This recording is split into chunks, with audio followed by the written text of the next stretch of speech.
जय गुरु जी। हम 8 चैप्टर पढ़ेंगे। भारत के महान वैज्ञानिक सर जगदीश चंद्र बोस। जगदीश चंद्र बोस ने वायरलेस का आविष्कार मार्कोनी से पहले ही कर लिया था। यह उत्तेजक टिप्पणी सुनकर मैं रास्ते के किनारे खड़े होकर विज्ञान विषयक चर्चा कर रहे प्राध्यापकों के एक दल के साथ जाकर खड़ा हो गया। यदि उनमें सम्मिलित होने के पीछे मेरी भावना जाति के अभिमान की थी तो मुझे उनका उसका खेद है। भारत न केवल गूढ़ चिंतन में वरन भौतिक विज्ञान में भी प्रमुख भूमिका निभा सकता है। इस बात के प्रमाण में मैं अपनी गहरी अभिरुचि को मैं अस्वीकार नहीं कर सकता। आप कहना क्या चाहते हैं सर? प्राध्यापक महोदय ने प्रसन्नतापूर्वक स्पष्टीकरण दिया। वायरलेस कोहरी और विद्युत मतलब कि वायरलेस कोहरर और विद्युत तरंगों की वक्रता दर्शाए वाले एक यंत्र का आविष्कार सबसे पहले बॉस ने किया, परंतु यह भारतीय वैज्ञानिक ने अपने आविष्कारों में कोई आर्थिक लाभ उठाने की चेष्टा नहीं की। शीघ्र ही उन्होंने अपना ध्यान अजैव और जैव जगत की ओर मोड़ लिया। वनस्पति शास्त्रज्ञ के रूप में उनके द्वारा किए गए क्रांतिकारी आविष्कार उनके भौतिक विज्ञानी के रूप में किए गए मौलिक आविष्कारों से भी कहीं अधिक बढ़ चढ़ का था। मेरे ज्ञान में वृद्धि करने वाले प्राध्यापक महाशय को मैंने विनम्रतापूर्वक धन्यवाद किया। उन्होंने आगे कहा कि महान वैज्ञानिक प्रेसिडेंसी कॉलेज में मेरे सह अध्यापक हैं। दूसरे ही दिन मैं उस ऋषितुल्य महान ज्ञानवेत्ता से मिलने उनके घर गया, जो मेरे घर के पास ही रहते थे।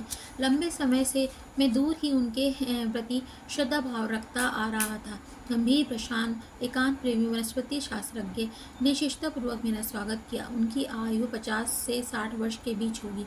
घने केश, विस्तीर्ण ललाट और स्वप्न नेत्रों के रूपवान व्यक्ति थे। उनका शरीर सुगठित था। बोलने में उनका विशुद्ध उच्चारण उनके आदतर वैज्ञानिक स्वभाव का दर्शाता था। पश्चिम की वैज्ञानिक सोसाइटियों की सभाओं में भाग लेकर मैं हाल ही में वापस आया हूँ। मेरे द्वारा आविष्कृत जीवन की अविभाज्य एकता दर्शाने वाले उपकरणों में उनके सदस्यों ने गहरी रुचि दिखाई। बॉस क्रेस्कोग्राफ की परिवर्धन शक्ति 1 करोड़ गुना है। माइक्रोस्कोप तो केवल कुछ सहस्त्र गुना ही परिवर्तन करता है। फिर भी उसने जीव विज्ञान की तीव्र गति प्रदान कर दी है। जीव विज्ञान में प्राण फूंक दिए क्रेस्कोग्राफ अगणित मार्ग खोलता है। सर, आपने विज्ञान की अभूत बाहों में पूर्व और पश्चिम के आलिंगनबद्ध होने की प्रक्रिया को तेज करने के लिए बहुत कुछ किया है। मेरी शिक्षा कैम्ब्रिज में हुई प्रयोगों के आधार पर ही किसी भी सिद्धांत की सूक्ष्म से सूक्ष्म जांच करने की पाश्चात्य पद्धति कितनी सराहनीय है। यह प्रयोग मूलक कार्य पद्धति मुझे अपनी पौराणिक विरासत में मिली है। आज परिश्रम की क्षमता के साथ जुड़कर और भी अधिक प्रभावी हो गई। इन दोनों के जोड़ से मुझे दीर्घ से काल से चले आ रहे प्राकृतिक जगत के मौन को तोड़ने में समर्थ बनाया है। सारे भेद खोलने के देने वाले मेरे कैस्कोग्राफ के रेखा चित्र संदेह करने वाले किसी भी व्यक्ति के लिए यह प्रमाण है कि पेड़ पौधों में संवेदनशीलता स्नायु तंत्र होता है और उनका जीवन विभिन्न भावनाओं से युक्त भी होता है। प्रेम, घृणा, आनंद, भय, सुख, दुख, मूर्छा और अन्य उत्तेजनाओं के प्रति असंख्य प्रकार की प्रतिक्रियाओं की भावानुभूति जिस प्रकार सब प्राणियों की होती है, उसी प्रकार सब पेड़ पौधों को भी होती है। सर, आपके इस क्षेत्र में आगमन से पहले तो सारी सृष्टि में व्याप्त जीवन की अद्वितीय धड़कन एक कवि की कल्पना मात्र लगती थी। एक संत को मैं कभी जानता था जो कभी कोई फूल नहीं तोड़ते थे। वे कहते थे, गुलाब के पौधे से मैं उसका सौंदर्य अभिमान कैसे छीन लूं, अपनी उद्दंडता से उसे विवस्त्र करके अब उसके आत्मसम्मान को धक्का कैसे पहुंचाऊं। उनके उन सहानुभूति शब्दों को आपके विचारों ने अक्षरशः यथार्थ सिद्ध कर दिया है। कभी सत्य के से अतरंग होता है, जबकि वैज्ञानिक अजीबोगरीब ढंग से उस तक पहुंचने का प्रयास करते हैं। किसी दिन मेरी प्रयोगशाला में आकर क्रॉस्कोग्राफ के सानिध्य प्रमाणों को देख लो। कृतज्ञतापूर्वक मैंने आमंत्रण स्वीकार कर उनसे विदा ली। बाद में मैंने सुना कि उन्होंने प्रेसिडेंसी कॉलेज छोड़ दिया है और अब वे कोलकाता में एक अनुसंधान केंद्र स्थापित करने की योजना बना रहे हैं। जब बॉस इंस्टीट्यूट का उद्घाटन हुआ तब मैं उस उद्घाटन समारोह में उपस्थित था। सैकड़ों उत्साही लोग संसाधन के परिसर में इधर से उधर घूम रहे थे। विज्ञान के इस नए पीठ की कलात्मकता और आध्यात्मिक प्रतीकात्मक को देखकर मैं मुग्ध हो गया। उसका प्रवेश द्वार सुदूर स्थित किसी प्राचीन मंदिर का अवशेष है। कमल पुष्पों से भरे हुए एक जलकुंड के पीछे स्थित मशालधारी स्त्री मूर्ति नारी के ये अमर प्रकाश दात्री के रूप में भारत के आदर को सूचित करती है।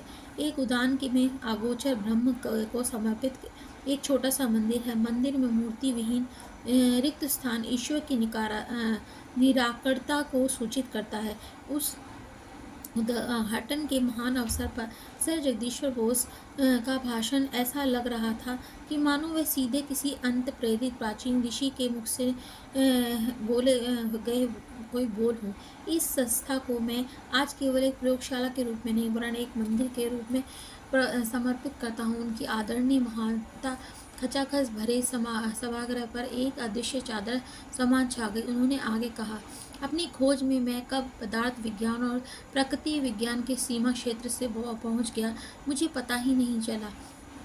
उस समय मेरा आश्चर्य बढ़ता ही गया जब मैंने देखा कि सजीव जगत और निर्जीव जगत के बीच की सीमा रेखाएं मिटती जा रही हैं, स्पर्श बिंदु उभरते जा रहे हैं। मैंने देखा कि निर्जीव जगत निष्क्रिय नहीं था, वह भी असंख्य शक्तियों के प्रभाव से पुलकित हो रहा है। सब में एक समान प्रतिक्रिया धातु वनस्पति प्राणी को एक सामान्य नियम में बांधती प्रतीत होती हुई। वे सब थकान और खिन्नता के तत्व एक समान लक्षण प्रदर्शित करते थे, जिनमें पुनः तरोताजा और हर्षोत्फल होने की संभावना बनी रहती थी। मृत्यु के साथ जुड़ी हुई स्थायी प्रतिक्रियाहीनता के प्रदर्शन से भी वे सब एक समान है। इस विराट समन्वय में विस्मय विभोर होकर मैंने बहुत बड़ी आशा के साथ अपने प्रयोगों के परिणामों को रॉयल सोसाइटी के समक्ष रखा, परंतु वहां उपस्थित प्राकृतिक वैज्ञानिकों ने मुझे उनके लिए सुरक्षित क्षेत्रों पर अतिक्रमण करने के बदले उस पदार्थ विज्ञान के क्षेत्र तक ही अपने अनुसंधान को सीमित रखने की सलाह दी, जिससे मेरी सफलता का भरोसा था। मैंने अनजाने में एक अपरिचित जाति व्यवस्था के क्षेत्र में घुसकर उसके शिष्टाचार का उल्लंघन कर दिया था।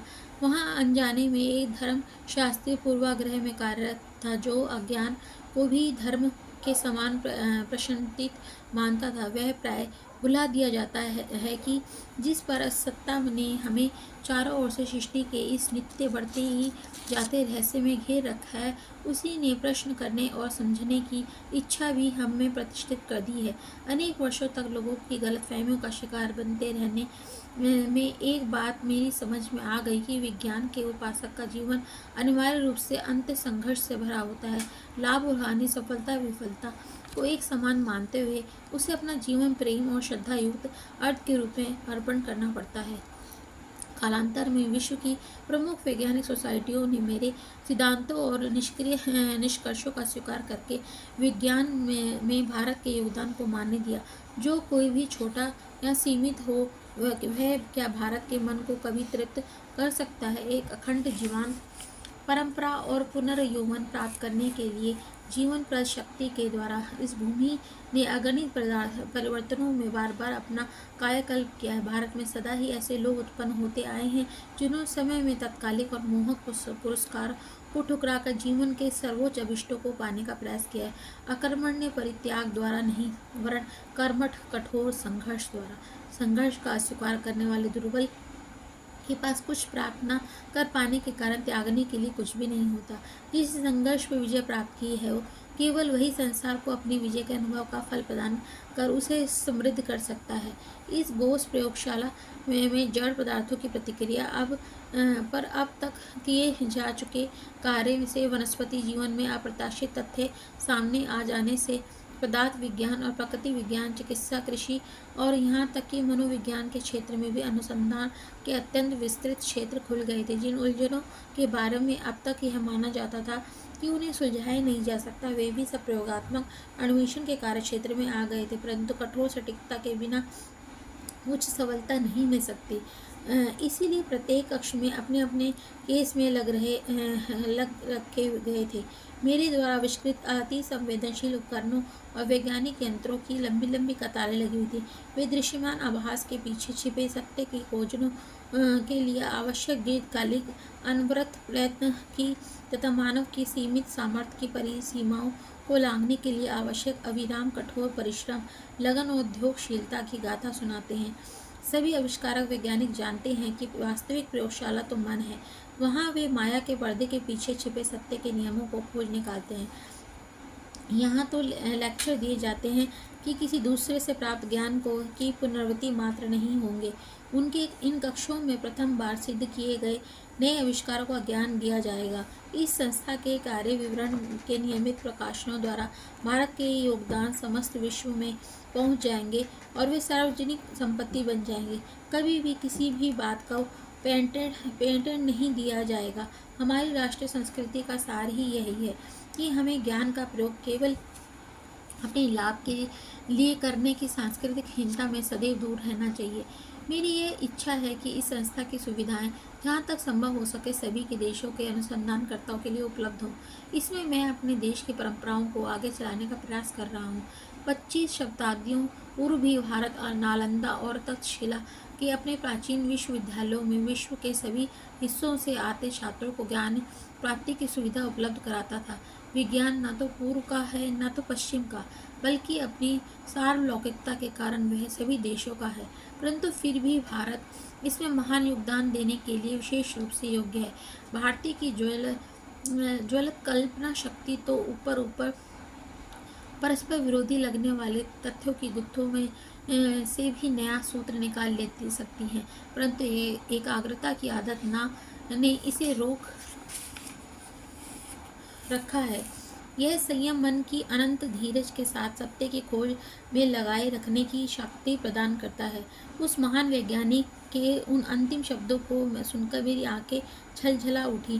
वह धीरज ही क्या सचमुच भारत पर्यायवाची शब्द नहीं बन गया है, जिसने काल और इतिहासकार दोनों को ही एक समान रूप में अचंभित कर रखा है। उद्घाटन दिवस के थोड़े दिनों बाद मैं उस अनुसंधान केंद्र में फिर गया। उस महान वनस्पति शास्त्रज्ञ को अपने वचन का स्मरण था। वे मुझे अपनी शांत प्रयोगशाला में ले गए। अब मैं उस फर्न के पौधे पर कैसे ग्राफ लगाता हूँ, इसकी गतिविधियों का अनेक गुणा परिवर्धित चित्र उभरेगा। इसी मात्रा से यदि धोंदे के रेंगने की क्रिया को परिवर्धित किया जाए तो धोंदा एक्सप्रेस ट्रेन की गति से चलता दिखाई देगा। मेरी दृष्टि उत्सुकता वश पर्दे पर लगी हुई थी। वहाँ फर्न की परिवर्धित छाया दिख रही थी। अति सूक्ष्म जैव क्रियाएं भी सब स्पष्ट दिखाई दे रही थी। मेरा मंत्रमुग्ध आंखों के सामने वह फर्न का पौधा अत्यंत धीरे धीरे बढ़ रहा था। बोस महाशय ने पौधे की नोक को धातु की एक छोटी सी छड़ से छुआ। पर्दे पर चल रहा मूक नृत्य हठात रुक गया और छड़ हटाते ही उसकी लयबद्ध थिरकन पुनः शुरू हो गई। तुमने देखा कैसे तनिक सा भी ब्रह्म हस्तक्षेप संवेदनशील ऊतकों के लिए बाधक है, बोस महाशय ने कहा। अब देखो, मैं इसे क्लोरोफॉर्म दूंगा और फिर इसका प्रभाव नष्ट करने वाली औषधि भी। क्लोरोफॉर्म के प्रभाव से विकास को पूर्णतः रोक दिया गया। उसका प्रभाव नष्ट करने वाली औषधि ने उसे पुनः शुरू कर दिया। पर्दे पर देखने वाले विकास के संकेतों ने मुझे किसी सिनेमा के कथानक से भी अधिक तन्मयता के साथ जकड़ रखा था। बोस महाशय ने, जो कि यहाँ खलनायक की भूमिका में थे, ने उस फर्न के एक हिस्से में एक तीक्ष्ण औजार घुसा दिया। आकस्मिक फड़फड़ाहट ने दर्द का संकेत दिया। जब उन्होंने पौधे के तने को ब्लेड से अंशतः काट दिया तब छाया में तीव्र छटपटाहट दिखाई दी। फिर मृत्यु की अंतिम स्तंभता से वे शांत हो गई। एक विशाल वृक्ष को पहले क्लोरोफॉर्म देकर फिर उसका स्थानांतरण करने से मैंने सफलता प्राप्त कर ली है। साधारणतः वनों में ये राजा स्थानांतरित करने के कुछ ही दिनों बाद मर जाते हैं। उस जीवन रक्षक युक्ति कौशल का वर्णन करते हुए बॉस महाशय अत्यंत प्रसन्नता के साथ मुस्कुरा रहे थे। मेरी सूक्ष्म ग्रही यंत्रों के रेखा चित्रों ने सिद्ध कर दिया कि पेड़ पौधों में रस संचार प्रणाली होती है। प्राणियों में जैसे रक्त संचार होता है, वैसे ही पेड़ पौधों में भी रस संचार होता है। पेड़ पौधों में रस की ऊर्ध्व गति को केवल केशिका आकर्षण यानी कि कैपिलरी अट्रैक्शन सदृश किसी यांत्रिक क्रिया के आधार पर स्पष्ट नहीं किया जा सकता, जैसा कि सामान्यतः प्रयास किया जाता है। कैस्कोग्राफ ने इसे सजीव कोशिकाओं की क्रियाओं के रूप में दर्शाया है। पेड़ के अंदर में लंबी गोलाकार नली चलती है, जिसमें क्रमिक वर्तों में सिकुड़ने वाली लहरें उठती रहती हैं, जो हृदय का काम करती हैं। हम जितनी ही अधिक गहराई में जाकर देखेंगे, उतनी ही अधिक स्पष्टता से इस सत्य का प्रमाण मिलता जाता है कि इस बहुविध प्रकृति का प्रत्येक रूप में एक सूत्र में बंधा है। बॉस महाशय के अन्य बॉस यंत्र की ओर इशारा किया। मैं तुम्हें एक टिन के एक टुकड़े पर कुछ प्रयोग दिखाता हूँ। धातुओं में की वो बता रहे हैं कि धातुओं में भी प्राण शक्ति होती है। धातुओं की प्राण शक्ति उत्तेजना के प्रभाव से अनुकूल और प्रतिकूल प्रतिक्रिया दिखाती है। स्याही के निशान विभिन्न प्रतिक्रियाओं को चिन्हित करेंगे। मैं तल्लीन होकर आणविक संरचना की लक्षण स्वरूप तरंगों को अंकित करने वाले रेखा चित्र यानी कि ग्राफ को देखने लगा। जब प्रोफेसर साहब ने टीन को क्लोरोफॉर्म लगाया, तब कंपन लेखन थम गया। जब धीरे धीरे उस टिन की सामान्य अवस्था लौट आई, तब वह पुनः शुरू हो गया। अब बॉस महाशय ने एक विषैला रसायन लगाया। टिन के छटपटाते छोर के साथ साथ सुई ने अद्भुत रूप से रेखा चित्र पर मृत्यु की सूचना अंकित कर दी। वैज्ञानिक महोदय ने कहा, बॉस यंत्रों ने प्रदर्शित कर दिया है कि कैंची और मशीनरी से विप्रयुक्त इस्पात सदृश धातु भी थकते हैं और बीच बीच में विश्राम मिलने से उनमें पुनः ताजगी और कार्यक्षमता आ जाती है। विद्युत प्रवाह या अति भारी दबाव से धातुओं में जीवन की धड़कन को गंभीर क्षति पहुंचती है। यहाँ वह धड़कन सदा के लिए भी रुक भी सकती है। इस कक्ष में चारों ओर रखे अथक प्रतिभा के मुख्य प्रतीक असंख्य आविष्कारों पर मैंने दृष्टि दौड़ाई। सर, ये दुख की बात है कि आपके अद्भुत यंत्रों का पूर्ण लाभ उठाकर बड़े पैमाने पर कृषि विकास को गति नहीं दी जा रही है। इनमें से कुछ यंत्रों को त्वरित प्रयोगों में प्रयुक्त करके खाद के विभिन्न प्रकारों का पौधों का क्या प्रभाव पड़ता है, ये देखना क्या सहज संभव नहीं हो सकता? तुम ठीक कह रहे हो। भावी पीढ़ियां बॉस यंत्रों का अगणित प्रकार से प्रयोग में लाएंगी।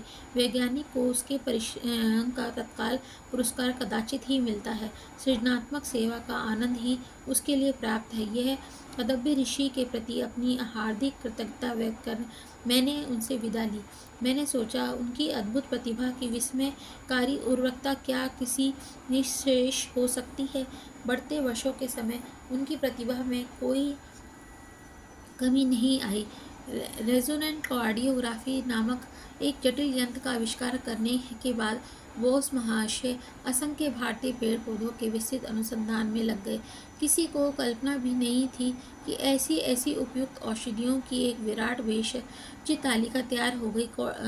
कार्डियोग्राफ ऐसी सूचक सटीकता के साथ तैयार किया गया है कि उसमें एक सेकंड का शतांश तक रेखा चित्र में अंकित हो जाते हैं। पेड़ पौधे, प्राणी एवं मानव शरीर की संरचना में सूक्ष्म अति सूक्ष्म संपदन भी वह कार्डियोग्राफ में अंकित कर लेता है। उस महान वनस्पति शास्त्रज्ञ ने भविष्यवाणी की कि चिकित्सीय अनुसंधान के लिए प्राणियों के अंग विच्छेद की आवश्यकता नहीं रहेगी। कार्डियोग्राफ के प्रयोग से पेड़ पौधे में अंग विच्छेद से ही काम चल जाएगा।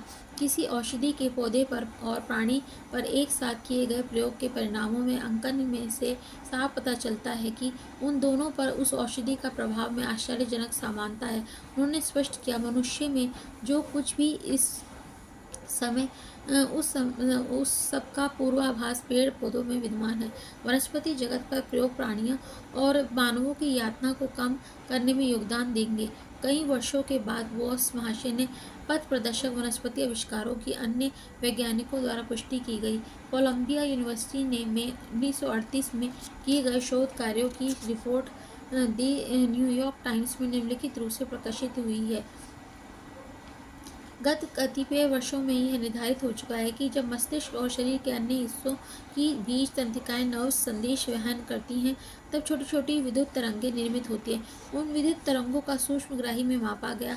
आधुनिक परिवर्धनकारी यंत्रों में उनका लक्ष्य गुणा परिवर्धन किया जाता है। मानव और जीवित प्राणियों में तंत्रिका तंतुओं नर्व्स फाइबर्स से प्रवाहित होने वाले उन तरंगों का अध्ययन करने का कोई संतोषजनक तरीका इतनी अत्यंत तीव्र गति के कारण अब तक ढूंढा नहीं जा सका।